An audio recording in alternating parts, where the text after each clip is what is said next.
Ladies and gentlemen, wait, your boy Lewis once again with another video, third video of the day. He keeps bringing you that heat, coming with those bangers, man. Welcome back to the Lewis Basketball Network. Shout out to Lewis, man. It is your boy Lewis, and I am back once again with another banger with yet another video. I stay on that hustle, stay on that grind, man. I keep providing video for you guys. Hit that like button, hit that subscribe button, hit that notification bell to keep receiving the latest content I provide. Appreciate you guys for taking the time to watch my videos, man, and keep sharing the video. It'll only help the channel grow, man.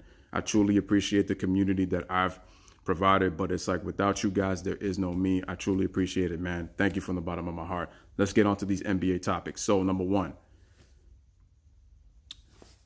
shout out to Kenny Atkinson, man, for getting a contract extension, the head coach of the Brooklyn Nets. Well deserved. The Brooklyn Nets are in playoff contention. Kenny Atkinson has gotten the best out of his young talent. And D'Angelo gave nothing but praise to Kenny Atkinson, thanking him and the coaching staff for helping the players grow, continuing to coach them and allow them to develop, man. Just well appreciated, man. You have no idea how good it is to hear players appreciating the coaches, helping them make them into what they are. Players put in the work, coaches help them along the way, man. Coaches help players motivate. And I always said, ladies and gentlemen, the NBA is a two-way street. Basketball is a two-way street. Players make coaches, coaches make players, man. I've always said that, and I stick by that motto. There's always something that you can learn from a head coach, no matter who the head coach is. As long as you allow yourself to be coachable, you never know what you can learn from that head coach. They could probably tell you something that you probably have never heard before. You never know. Even though it's like you've kind of seen things in the game, and it's like there's a lot of things you've seen, but it's like everybody has a coaching style that's different from another. Some similar, but, differences. But once again, shout out to Brooklyn, man. Shout out to the Brooklyn Nets fans. Shout out to Kenny Atkinson. Shout out to D'Angelo Russell. Shout out to that Brooklyn Nets team, man. You guys are doing your thing, and Kenny Atkinson deserves that contract. Well done, sir. Well done. Well deserved.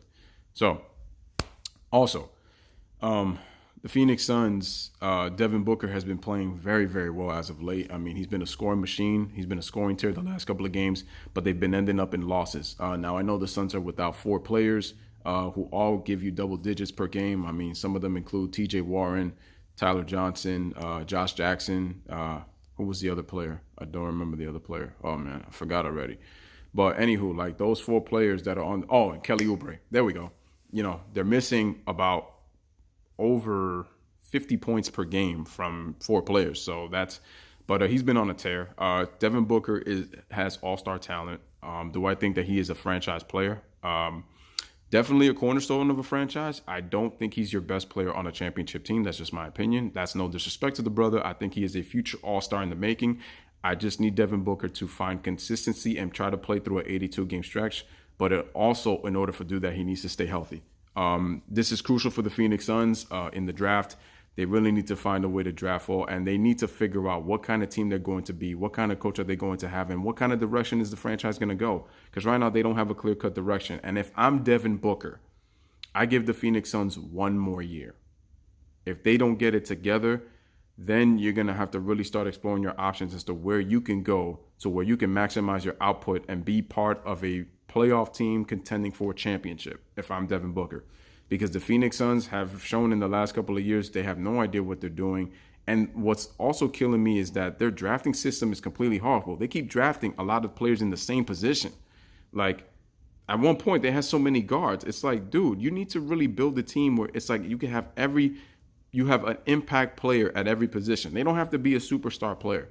They don't have to be even a star player. But it's like guys who know their roles. Again, plug in the pieces that you need to put in order to figure out what kind of identity you're going to have as a team and how you're going to impact in the respective conference, in your division, to eventually make a playoff team and then eventually down the line be a championship team.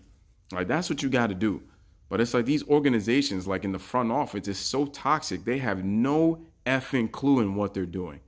But Devin Booker, I say to you, in order to find consistency, you got to figure out how to play for 82 games and stay healthy. Because historically, for all 4 years, he's been a slow starter. And yes, he's had injuries, so injuries have been a part of the game. But even when he's been healthy, I feel like he can be a better defender. He's sort of reminding me like,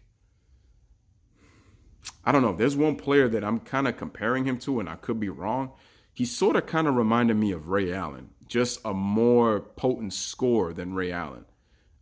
in terms of the fact that he gives you Kobe numbers. He has the ability to shoot the basketball like a Ray Allen, but they're not producing to victories because of the team he's on with Phoenix. So he kind of reminds me a little bit of a Ray Allen. I could be wrong, but like I said, that's my opinion. I mean, if there's anybody that Devin Booker reminds you of in terms of play style, let me know in the comments section down below. So, in other news, Steph Curry, Draymond Green, and Kevin Durant were fined by the NBA by Kiki Vandeweghe. Draymond received $35K, so that's $35,000 for those who don't know.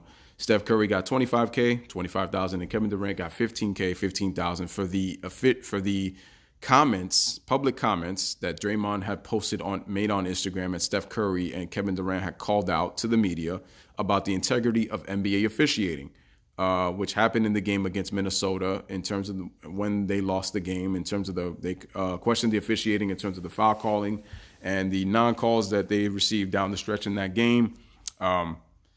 You could look at it 2 ways. The Warriors are complaining too much, or the NBA referees have it out for the Warriors. I'm not going to get into that. It's going to be by opinion. But at the end of the day, we'll see what happens in the postseason.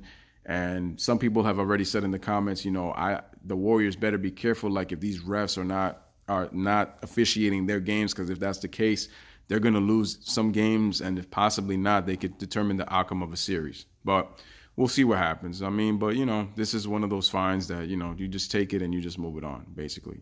This is just move on pretty much.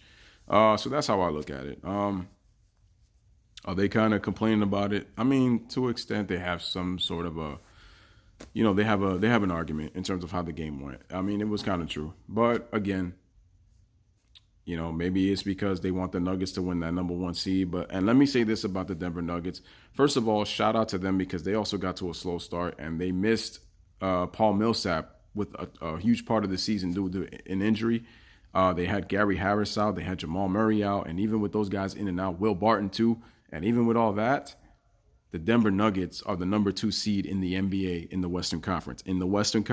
They've been flip-flopping with the Warriors with 1 and 2 the last 2 months now. So, shout out to the Nuggets. Do I think the Nuggets will go far in the playoffs? For them, it's about matchups. I just think the fact that they're young, and I think the fact that they don't have a go-to perimeter player, somebody who could be able to kind of ease the pressure off of them, the fact that they don't really have playoff experience, I think, there's teams that could really knock them out of the playoffs. And if you look at Jokic has been getting kicked out of games as of late. So that's another thing. You're able to get into the big man's head with the use of the referees. Trust me, you take out Jokic, that's a big part of your offense. I mean, he's clearly their best and most versatile player on the Nuggets. Jamal Murray can score and he can go off. Gary Harris, when he's healthy, he can also go off. Will Barton is very good too. But, don't forget the old veteran Paul Millsap. I mean, he's still got game left. But I don't think the Nuggets, to me, are ready to contend in the West. They've had a great year, but I don't think they're ready. And I think the right matchup, they'll get knocked off early.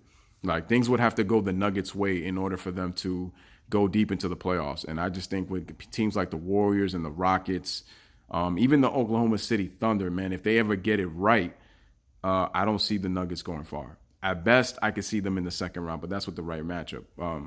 I don't trust them against veteran teams like the San Antonio Spurs, even though they're younger.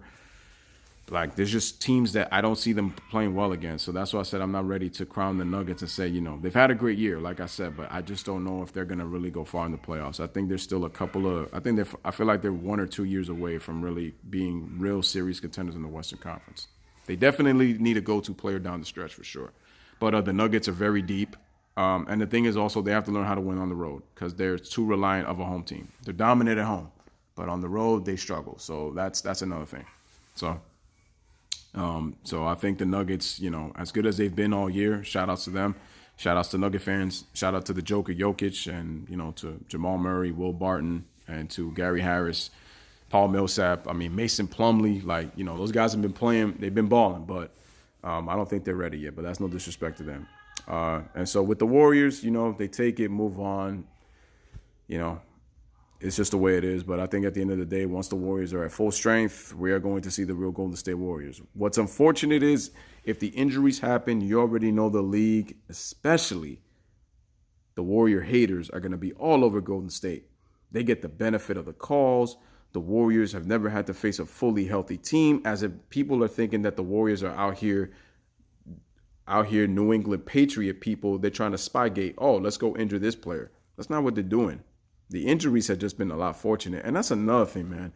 Yo, there's been too many freak injuries this season. I feel like guys back then took better care of their bodies. And there have been freak injuries back then. But it's like the way that the injury bug has been today, and with this advanced technology. But I feel like in one part, I think a lot of these teams have poor medical staffs, along with players are not really taking care of their bodies. I mean, some players came into camp out of shape, and it took them a while to get adjusted and get back into playing shape. I mean, that's just kind of the laziness. I feel like if players would come into camp ready, they wouldn't be having this kind of issue. Some of the injuries have been freak accidents, so it's like I don't blame that on the players. But I'm saying, like, in terms of taking better care of your body, some of these players just really do a horrible job, and they just don't commit themselves to trying to keep their bodies in very good condition. So that factors a lot in. That's why these freak injuries be happening. And so it's crazy. One, it's accidents, but it's like two, these players don't really pay attention to what they should do to take care of their bodies, and it's ridiculous. But yeah, in other news, Steph Curry was on a talk. He was at a event where he was talking, and the person asked him a question on what are Steph Curry's top 5 players. He said Michael Jordan. He said Will Chamberlain. He said LeBron James. He said Shaq, and he said what was the other player? Magic. Now, what have I said about top 10 lists? What have I said about top 5 lists? I said that they based on opinion. So what have I said about starting 5? I said this all is based on your opinion in terms of what you see. What is your criteria for a player to make your list? I'm not hating on Steph Curry. You know, other people are going to say, how the hell do you have 2 centers in your starting lineup? The question was not what's your all-time starting 5. The question was what are your top 5 favorite players? Steph Curry's list, man, is his opinion. I'm not going to sit here, you know, I got my top 5 favorite players. I have my top 5. I actually am going to do a video on my top 5 favorite players. What I did was I did my all-time top 10 in terms of like, and I was doing it based on objectivity as to who belongs on what and why they do that. But I said I was going to do a restructure of that list, so stay tuned for that. Make sure, once again, to stay tuned for those biased articles that I am going to expose more myths. This is going to compare competition between Jordan, Kobe, and LeBron as to who had the tougher competition.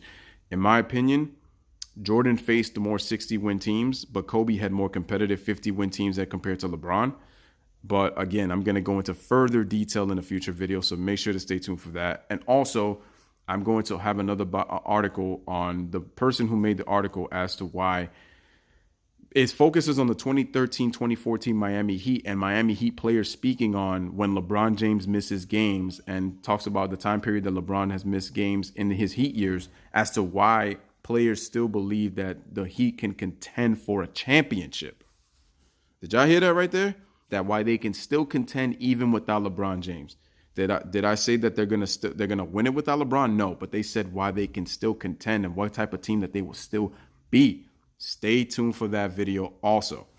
So back to Steph Curry's list. It's his opinion. I really don't care. It's, you know, what he wants. Again, that's what you want. People are saying, you know, why is Kobe not on the list? Kobe's getting disrespected. It's Steph Curry's opinion. Deep down, Steph Curry must have a level of respect for Kobe and what he meant for him. But this is Curry's top 5 favorite players. Like, people need to get all over themselves, man. Oh, why isn't Larry Bird? Because he's better than LeBron. Like, y'all need to stop. It's personal opinion. That's it. I don't go on other people's lists and be like, yo, how do you have him in the top 10 or whatever? It's your list. I mean, I remember, like I said, you know, shout out to my man, Arby, the breakthrough man. Like when we did the call in and we were talking about, is Kobe a top 5 or top 10 player? I said, for me, I had Kobe out of the top 10, and you could check my top 10 video as to I said why Kobe was out of the top 10 originally. But I said, when I looked further deep into his career, and then I started to evaluate LeBron James a lot more and looking him deeper, when I look deeper into the numbers and you watch the games and you see these next gen stats, I said, you know what? For Kobe to score 33,000 points when he had his first 2 years off the bench, playing behind Eddie Jones, and Del Harris not being a fan of Kobe's play style, you know, and he sacrificed his stats for winning championships, I said, you know what? Kobe is a top 10 player because the road that he went through was not the road that other players went through when you look at the top 10 players of all time, because all of those players were given the keys right away. Kobe didn't have that luxury, and he was still able to score 33,000. And if you take away his 2 years that he was severely injured, where he missed over 113 games, if you look at his rookie season where he could have played more minutes, and even his second year, even when he increased his scoring, Kobe Bryant would be anywhere somewhere for like, what, over 36,000 points. He'd be threatening for second all time in scoring behind Karl Malone.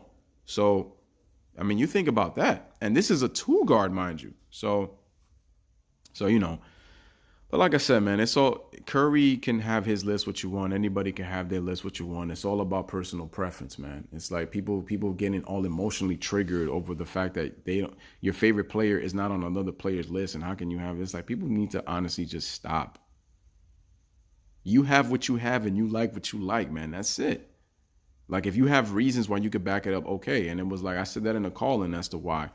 And shout out to Thomas Spencer, who I was actually going debating against. I mean, you know, he made a lot of great points when we went back and forth in the call-in. I kind of got a little off topic, trying to understand the brother, but you know, he brought a lot of great points, man, and it was a really nice debate. So, you know, much love to you, Thomas. You know, it was great. RB the Breakthroughs live streams, you know, they're always lit. If you haven't checked that man out, go subscribe to RB the Breakthrough, man. What are you doing in these NBA streets, man? What are you doing?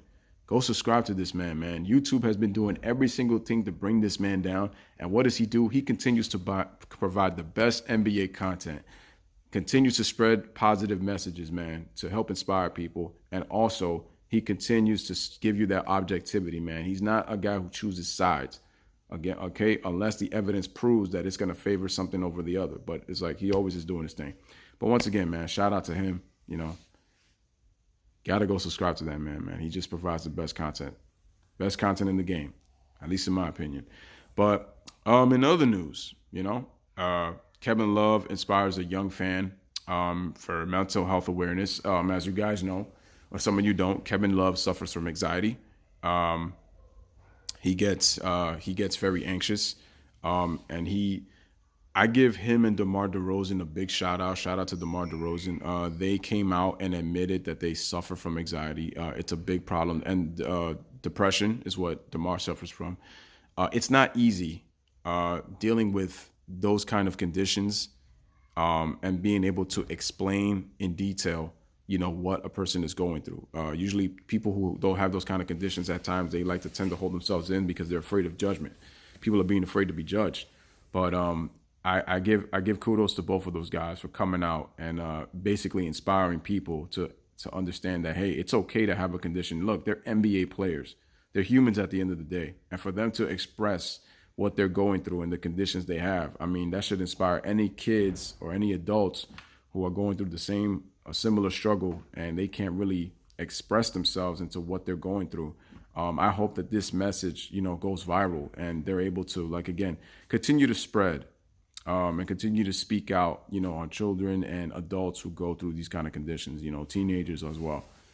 So I respect Kevin Love and I appreciate that he was able to inspire young fans. So you got to understand, you're always not always going to get the nod of approval from somebody, but at least what your messages do, man, is that you're able to inspire somebody.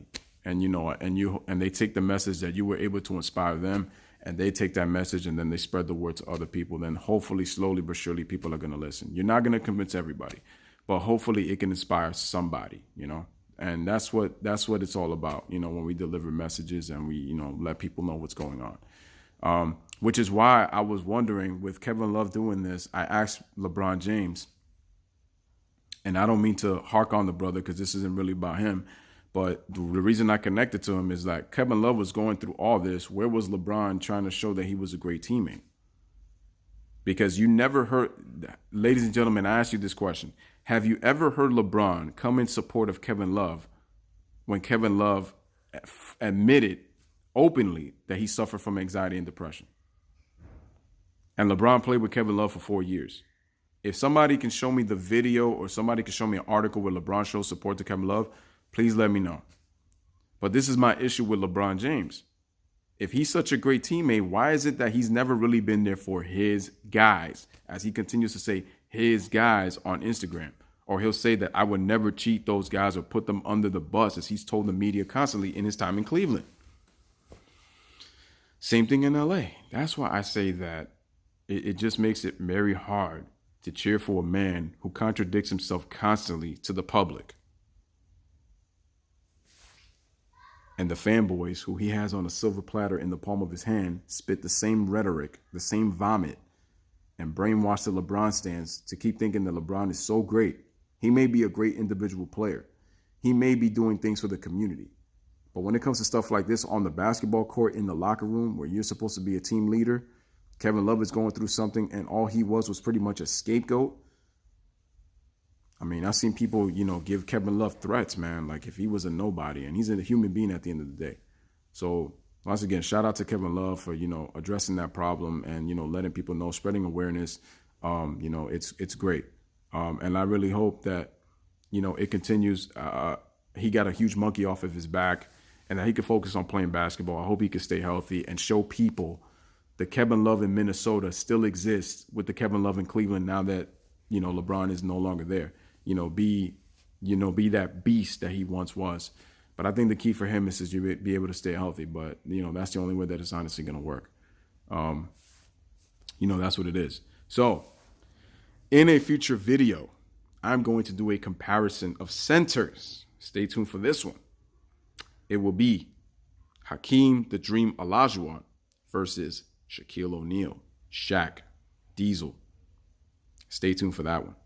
Also, and last but not least in the news, Shaq praises Giannis Antetokounmpo. It says that he took his Superman title. When you look at the season that Giannis has had, they may not wow you like James Harden is with his scoring. But notice that with James Harden, he wows you with his scoring. Yes, he's had triple doubles here and there, but I've said it. Like LeBron with James Harden, rebounds and his assists are overrated. It's not that James Harden can't make plays, but watching James Harden plays, and I study it carefully, just like what I said about LeBron, James Harden's game to me is overrated. And I'm sorry I'm saying that. I'm not saying that I don't give him credit for what he did when CP3 and Clint Capella were out and Eric Gordon missed time. Like, he didn't complain. He just put them on their back. I'm not saying that I don't give him credit for that. The issue that I have is CP3 and Capella are back. Why is Harden still needing to do that? Like, why does he need to be that ball dominant on the offensive end? That's my issue. And the Rockets, they don't consistently move the ball. It's sometimes they show that they can move it, they can swing it, and they can move their bodies. And then other times they just stand still and watch James do his thing. And even CP3 on occasion gets lulled to sleep and doing that ISO pull-up three-point shot. The mid-range is not bad, but the three-point shot, too dependent. They live and die by the three. And if they don't go to the finals again, all we're going to say is the Rockets were just a regular season team. And James Harden was a regular season player. And the media is biased so much into giving Harden the MVP. I just want to see if they keep that same energy if he fails again. I don't want him to fail, but if he fails again, I just hope that they're going to be able to keep that same energy. But what Giannis is doing, nobody, I'm going to say it again, nobody had the Bucks having a better record than the Golden State Warriors. Nobody had the Bucks being the best team in the Eastern Conference. It looked like clear-cut Toronto with Kawhi Leonard. Or Boston with Kyrie Irving and Gordon Hayward back. Nobody pictured the Celtics would be fifth. What I said was, what the Celtics, what they had to be careful with was the amount of egos that they have on their team due to the success they had last year without Kyrie and Gordon Hayward. And what I said last year ended up proving true this year. Isn't that what I said? That's exactly what I said. And if you go back to my video as to what's wrong with the Celtics, I have been consistent on that. I have said that. But nobody had the Bucks seriously contending. Brook Lopez, nice signing. Mirotic, nice signing. Eric Bledsoe playing well. Chris Middleton makes an all-star team. Like, nobody saw that coming. Giannis giving you 27, 12, and 6. And having such a big impact in the victories for the Milwaukee Bucks. The Milwaukee Bucks are 58-20 with 4 games left, the best record in the NBA. Nobody saw that. The Bucks are about to win 60 games. Now, what they will do in the playoffs will be a different question. How Giannis will perform in the playoffs will be a different question. But you can't sit here and say that Giannis is not the MVP. Because you have to remember, the Rockets came in with expectations. They won 65 games last year. They were the best team in the NBA last year. They were 1 win away from the NBA Finals. So the expectations were going to be NBA Finals or bust. The Milwaukee Bucks did not have those same expectations. And like I said, Giannis is having a much bigger impact. Not saying that Harden has not had an impact. I'm saying compared to the both of them, Giannis has had a bigger impact for me than James Harden. But you know what the media is going to do. They're going to give it to James Harden because we have never seen any player have such a scoring historic streak like James Harden. James Harden is the most unguardable player in the NBA. No. That should be another future video of mine. Who is the most unguardable player in the NBA? That to me is like personal preference. The answer is you're going to have to wait in a future video. I know it's not April Fool's anymore, but I just had to pull that one out. I'm sorry. It's after April Fool's, so it's an after April Fool's joke. Sorry. So if you want to find out about that one, that'll be in a future video. But with all the NBA news I have covered today, this is your boy Lewis, man. Once again, shout out to you, sir. Shout out to my subscribers. Stay on that grind, man. Make sure you hit the like, hit subscribe, hit that notification bell, man. As always, man, you know my motto, man. As always, bless up. One love. Peace. Thanks for watching. Enjoy your day, guys.